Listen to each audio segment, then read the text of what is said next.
Welcome back to career vein updates. BEd അഡ്മിഷനുമായി ബന്ധപ്പെട്ട് കേരളത്തിലെ പ്രധാനപ്പെട്ട യൂണിവേഴ്സിറ്റി ആയിട്ടുള്ള കേരള യൂണിവേഴ്സിറ്റി ഫസ്റ്റ് അലോട്ട്മെൻറ്റ് പ്രസിദ്ധീകരിച്ചിരിക്കുകയാണ്.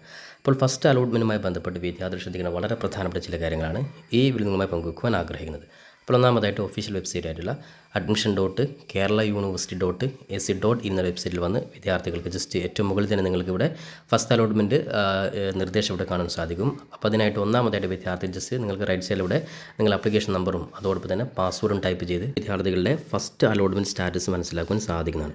ഇനി ഫസ്റ്റ് അലോട്ട്മെൻറ്റുമായി ബന്ധപ്പെട്ട് ശ്രദ്ധിക്കുന്ന വളരെ പ്രധാനപ്പെട്ട കാര്യം നോക്കാം. ഒന്നാമതായിട്ട് വിദ്യാർത്ഥികൾ അതായത് പ്രൊഫൈൽ ലോഗിൻ ചെയ്ത് കഴിഞ്ഞാൽ നിങ്ങൾക്ക് ഏതെങ്കിലും ഒരു കോളേജിൽ അതായത് ഏതെങ്കിലും ഓപ്ഷനിൽ നിങ്ങൾക്ക് അലോട്ട്മെൻറ്റ് ലഭിച്ച വിദ്യാർത്ഥികളാണെങ്കിൽ ഒന്നാമതായിട്ട് യൂണിവേഴ്സിറ്റിയുടെ മാൻഡേറ്ററി ഫീ ആണ് നിങ്ങൾ അടയ്ക്കേണ്ടത്. അതായത് ക്ലിക്ക് ഹിയർ ഫോർ പേയ്മെൻറ്റ് എന്നുള്ള ലിങ്ക് വഴി നിങ്ങൾ നിർബന്ധമായിട്ട് യൂണിവേഴ്സിറ്റി മാൻഡേറ്ററി ഫീ അത് ഏത് കോളേജിലാണെങ്കിലും വിദ്യാർത്ഥികൾ നിർബന്ധമായിട്ടും ഈ പറയുന്ന യൂണിവേഴ്സിറ്റി മാൻഡേറ്ററി ഫീ നിങ്ങൾ അടക്കണം. അപ്പോൾ ഒന്നാമത്തെ കാര്യം യൂണിവേഴ്സിറ്റി മാൻഡേറ്ററി ഫീ അടക്കുക. അപ്പോൾ അതോടൊപ്പം തന്നെ കോളേജിലോട്ട് ജോയിൻ ചെയ്യുന്ന ഡേറ്റ് അതായത് 5 മുതൽ 8 തീയതി വരെയാണ്. അതായത് കോളേജ് പ്രവൃത്തി ദിവസങ്ങളിൽ മാത്രമാണ് അഡ്മിഷൻ നിങ്ങൾക്ക് കോളേജിൽ പോയിട്ട് എടുക്കുവാൻ സാധിക്കുള്ളൂ. അപ്പോൾ വിദ്യാർത്ഥികൾ അലോട്ട്മെൻറ്റ് ലഭിച്ച വിദ്യാർത്ഥികൾ അഡ്മിഷൻ ഫീ അടച്ചു കഴിഞ്ഞാൽ നിങ്ങൾക്ക് അലോട്ട്മെൻറ്റ് മെമ്മോ ഡൗൺലോഡ് ചെയ്യാൻ സാധിക്കുന്നതാണ്. അപ്പോൾ ആ ഒരു അലോട്ട്മെൻറ്റ് മെമ്മോയിൽ പറഞ്ഞ കൃത്യസമയത്ത് തന്നെ വിദ്യാർത്ഥികൾ കോളേജിൽ പോയിട്ട് എല്ലാ ഡോക്യുമെൻറ്റ്സ് ആയിട്ട് നിങ്ങൾ അഡ്മിഷൻ എടുക്കേണ്ടതാണ്. ഇനി ഏതെങ്കിലും വിദ്യാർത്ഥിക്ക് അലോട്ട്മെൻറ്റ് മെമ്മോയിൽ പറഞ്ഞിട്ടുള്ള തീയതിക്കുള്ളിൽ നിങ്ങൾക്ക് അതായത് അന്നത്തെ ദിവസം കോളേജിൽ ഹാജരാകാൻ പറ്റാത്ത വിദ്യാർത്ഥികൾ നിർബന്ധമായിട്ട് നിങ്ങൾ കോളേജുമായി കോൺടാക്ട് ചെയ്ത് നിങ്ങളുടെ അഡ്മിഷൻ തീയതി മാറ്റിത്തരാൻ നിങ്ങൾ റിക്വസ്റ്റ് കൊടുക്കേണ്ടതാണ്. അതോടൊപ്പം തന്നെ ഫസ്റ്റ് അലോട്ട്മെൻറ്റിൽ വിദ്യാർത്ഥികൾ അതായത് സാറ്റിസ്ഫൈഡ് അല്ലാത്ത വിദ്യാർത്ഥികൾ അതായത് ഒന്നാമത്തെ ഓപ്ഷൻ ലഭിച്ച വിദ്യാർത്ഥികൾ നിർബന്ധമായിട്ടും പെർമനൻറ്റ് അഡ്മിഷൻ എടുക്കണം. ഇനി മൂന്നാമത്തെ ഓപ്ഷനാണ് കിട്ടിയതെങ്കിൽ വിദ്യാർത്ഥിക്ക് വേണമെങ്കിൽ 1-2 ഓപ്ഷൻസ് ക്യാൻസൽ ചെയ്തു കഴിഞ്ഞാൽ അത്തരത്തിലെ വിദ്യാർത്ഥികൾക്കും ഹയർ ഓപ്ഷൻസ് ക്യാൻസൽ ചെയ്ത് കഴിഞ്ഞാൽ ഇപ്പോൾ ലഭിച്ച കോളേജിൽ നിങ്ങൾക്ക് പെർമനൻറ്റ് അഡ്മിഷൻ എടുക്കുവാൻ സാധിക്കുന്നതാണ്.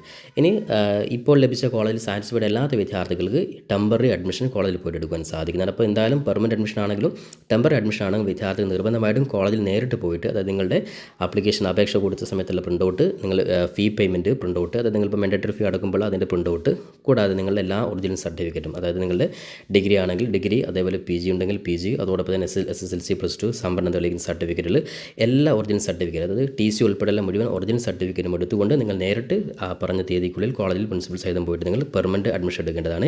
ടെമ്പററി അഡ്മിഷൻ എടുക്കുന്ന വിദ്യാർത്ഥികൾ ഹയർ ഓപ്ഷൻസ് നിലനിർത്തിയിട്ട് നിങ്ങൾ കോളേജിൽ നിങ്ങൾ ടെമ്പററി അഡ്മിഷൻ എടുക്കുന്ന രീതിയിൽ നിങ്ങൾ അറിയിക്കുക. അങ്ങനെയാണെങ്കിൽ നിങ്ങൾ ജസ്റ്റ് യൂണിവേഴ്സിറ്റിയുടെ ഈ പറയുന്ന മാൻഡേറ്ററി ഫീ മാത്രം അടച്ചാൽ മതി. മറ്റുള്ള ഏകദേശം 1500 ഏകദേശം 1500 നിങ്ങൾ പ്രോസ്പെക്ട്സ് കാണാൻ സാധിക്കും. അത്തരത്തിൽ ആ യൂണിവേഴ്സിറ്റിയുടെ മറ്റു ഫീ നിങ്ങൾ ഇപ്പോൾ അടക്കേണ്ട ആവശ്യമില്ല. എന്നാൽ പെർമനൻറ്റ് അഡ്മിഷൻ എടുക്കുന്ന വിദ്യാർത്ഥികൾ എല്ലാം യൂണിവേഴ്സിറ്റിയുടെ അഡ്മിഷൻ ഫീ ഉൾപ്പെടെ എല്ലാ ഫീസും നിങ്ങൾ അഡ്മിഷൻ സമയത്ത് നിങ്ങൾ കൊടുക്കേണ്ടതാണ്. ഇക്കാര്യം പ്രത്യേകം ശ്രദ്ധിക്കുക. ടെമ്പററി അഡ്മിഷൻ എടുക്കുന്ന വിദ്യാർത്ഥി ജസ്റ്റ് ഈ പറയുന്ന സർട്ടിഫിക്കറ്റ് മാത്രം നിങ്ങൾ സബ്മിറ്റ് ചെയ്താൽ മതി. അപ്പോൾ ഇത്രയും കാര്യങ്ങളാണ്. ഇനി അതോടൊപ്പം തന്നെ ശ്രദ്ധിക്കുന്ന വളരെ പ്രധാനപ്പെട്ട കാര്യമാണ്. നിലവിൽ സാറ്റിസ്ഫൈഡ് അല്ലെങ്കിലും വിദ്യാർത്ഥികൾ അഡ്മിഷൻ കിട്ടിയ വിദ്യാർത്ഥികൾ യൂണിവേഴ്സിറ്റി മാൻഡേറ്ററി ഫീ അടക്കാതിരിക്കുകയോ അല്ലെങ്കിൽ കോളേജിൽ പോയിട്ട് ടെമ്പററി ആയിട്ടോ അല്ലെങ്കിൽ പെർമനൻറ്റ് അഡ്മിഷൻ എടുക്കാത്ത വിദ്യാർത്ഥികളെ യാതൊരു കാരണവശാലും സെക്കൻഡ് അലോട്ട്മെൻറ്റ് മുതലുള്ള അലോട്ട്മെൻറ്റ് നിങ്ങൾ പരിഗണിക്കുന്നില്ല. പിന്നീട് നിങ്ങൾ അലോട്ട്മെൻറ്റ് പൂർണ്ണമായിട്ട് നിങ്ങളെ പുറത്താക്കുന്നു. ഈ ഒരു കാര്യം പ്രത്യേകം ശ്രദ്ധിക്കുക. അതുകൊണ്ട് ലാസ്റ്റ് ഡേറ്റ് നിങ്ങൾ 8/7/2025 അഥവാ നിങ്ങൾക്ക് ഈ രീതിയിൽ കൃത്യമായിട്ടുള്ള അലോട്ട്മെൻറ്റ് മെമ്മോയിൽ പറഞ്ഞ തീയതിക്കുള്ളിൽ നിങ്ങൾക്ക് അഡ്മിഷൻ എടുക്കാൻ പറ്റിയില്ലെങ്കിൽ കോളേജുമായി നിങ്ങൾ കോൺടാക്ട് ചെയ്ത് നിങ്ങൾ കൺഫേം ചെയ്യുക. അപ്പോൾ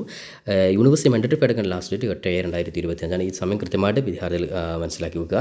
ഇനി നിലവിൽ എവിടെയും അഡ്മിഷൻ കിട്ടാത്ത വിദ്യാർത്ഥികൾ ശ്രദ്ധിക്കേണ്ട കാര്യമാണ്. നിങ്ങളുടെ ഇൻഡെക്സ് മാർക്ക് ഇവിടെ കൃത്യമായിട്ട് കൊടുത്തിട്ടുണ്ട്. ഫസ്റ്റ് അലോട്ട്മെൻറ്റിൽ ലഭിച്ച വിദ്യാർത്ഥികളുടെ ഇൻഡെക്സ് മാർക്ക് ഇവിടെ രണ്ടാമത്തെ നിങ്ങൾക്ക് click here last index mark കാണാൻ സാധിക്കും. ആ ഇൻഡെക്സ് മാർക്ക് നോക്കിയിട്ട് നിങ്ങൾ സബ്ജക്റ്റ് താൻ ഇംഗ്ലീഷ് ആണെങ്കിൽ English get last index mark ഇടുക. അപ്പോൾ അങ്ങനെയാണെങ്കിൽ നിലവിൽ ഫസ്റ്റ് അലോട്ട്മെൻറ്റിൽ ഓരോ കോളേജിലും കിട്ടിയ ലാസ്റ്റ് ഇൻഡെക്സ് മാർക്കാണ് ഇവിടെ കാണുന്നത്. അപ്പോൾ നിങ്ങളുടെ ജനറൽ ആണെങ്കിൽ ജനറൽ നിങ്ങളുടെ ഇൻഡെക്സ് മാർക്ക് എത്രയാണ് നോക്കുക. അങ്ങനെയാണെങ്കിൽ നിങ്ങൾ കൊടുത്ത കോളേജിൽ നിങ്ങളുടെ ഇൻഡെക്സ് മാർക്കും അതോടൊപ്പം ഇപ്പോൾ ലാസ്റ്റ് ലഭിച്ച ഇൻഡെക്സ് മാർക്ക് നോക്കിയിട്ട് നിങ്ങൾക്ക് സെക്കൻഡ് അലോട്ട്മെൻറ്റിലെ അഡ്മിഷൻ ചാൻസ് നിങ്ങൾക്ക് ഉറപ്പുവരുത്തുവാൻ സാധിക്കുന്നതാണ്. അത്തരത്തിൽ ഓരോ കോളേജിൻ്റെയും അപ്ഡേറ്റ് ചെയ്ത അതായത് ഫസ്റ്റ് അലോട്ട്മെൻറ്റിന് വരെയുള്ള അപ്ഡേറ്റ് ചെയ്ത ഇൻഡെക്സ് മാർക്ക് ഇവിടെ കൊടുത്തിട്ടുണ്ട്. കൂടാതെ വിദ്യാർത്ഥികൾ കാത്തിരിക്കുന്ന സെക്കൻഡ് അലോട്ട്മെൻറ്റ് യൂണിവേഴ്സിറ്റി ഭാഗത്ത് നിലവിൽ 8 തീയതി വരെ അഡ്മിഷൻ കഴിഞ്ഞാൽ സെക്കൻഡ് അലോട്ട്മെൻറ്റ് തൊട്ടടുത്ത ദിവസം 9 തീയതി യൂണിവേഴ്സിറ്റി പ്രസിദ്ധീകരിക്കുന്നതായിരിക്കും. അതുകൊണ്ട് നിലവിൽ എവിടെയും അഡ്മിഷൻ കിട്ടാത്ത വിദ്യാർത്ഥികൾ തീർച്ചയായിട്ടും കേരള യൂണിവേഴ്സിറ്റിയിലെ വിദ്യാർത്ഥികൾ മറ്റു പല യൂണിവേഴ്സിറ്റികളും അപേക്ഷ കൊടുത്തിട്ടുണ്ട്. അത്തരത്തിൽ മറ്റു യൂണിവേഴ്സിറ്റിയിൽ അഡ്മിഷൻ കിട്ടുന്ന സമയത്ത് തീർച്ചയായിട്ടും വിദ്യാർത്ഥികൾക്ക് സെക്കൻഡ് അലോട്ട്മെൻറ്റിൽ ഇപ്പോൾ കിട്ടാത്ത വിദ്യാർത്ഥികൾക്ക് അഡ്മിഷൻ സാധ്യതയാണ്. അതുകൊണ്ട് വിദ്യാർത്ഥികൾ ജസ്റ്റ് വെയിറ്റ് ചെയ്യുക. അപ്പോൾ എന്തായാലും യൂണിവേഴ്സിറ്റി ഭാഗത്ത് നിന്ന് സെക്കൻഡ് അലോട്ട്മെൻറ്റ് 9/7/2025 പ്രസിദ്ധീകരിക്കുന്ന സമയത്ത് അതുമായി ബന്ധപ്പെട്ട ഡീറ്റെയിൽ ഇൻഫർമേഷൻ വിദ്യാർത്ഥികൾ കൃത്യമായിട്ട് അറിയിക്കുന്നതായിരിക്കും. അപ്പോൾ ഇത്തരത്തിൽ കേരളത്തിലെ എല്ലാ യൂണിവേഴ്സിറ്റികളിലും B.Ed ഉൾപ്പെടെയുള്ള എല്ലാ കോഴ്സുകളുടെയും ലേറ്റസ്റ്റ് അപ്ഡേറ്റ്സുകൾക്ക് നമ്മുടെ ചാനൽ നിങ്ങൾ മറക്കാതെ സബ്സ്ക്രൈബ് ചെയ്ത് വെക്കുവാനും ബെല്ലൈക്കൻ എനാബിൾ ചെയ്ത് വെക്കുവാനും പരമാവധി നിങ്ങളുടെ സുഹൃത്തുക്കൾ കൂടി ഷെയർ ചെയ്ത് കൊടുക്കാൻ ഓർമ്മപ്പെടുത്തുകൊണ്ട് പുതിയൊരു അപ്ഡേറ്റ് നമുക്ക് വീണ്ടും കണ്ടുമുട്ടാം. അതുവരേക്കും തൽക്കാലം ഇറ്റ്സ് മീ സവാദ് രചരി. Thank you for watching this video.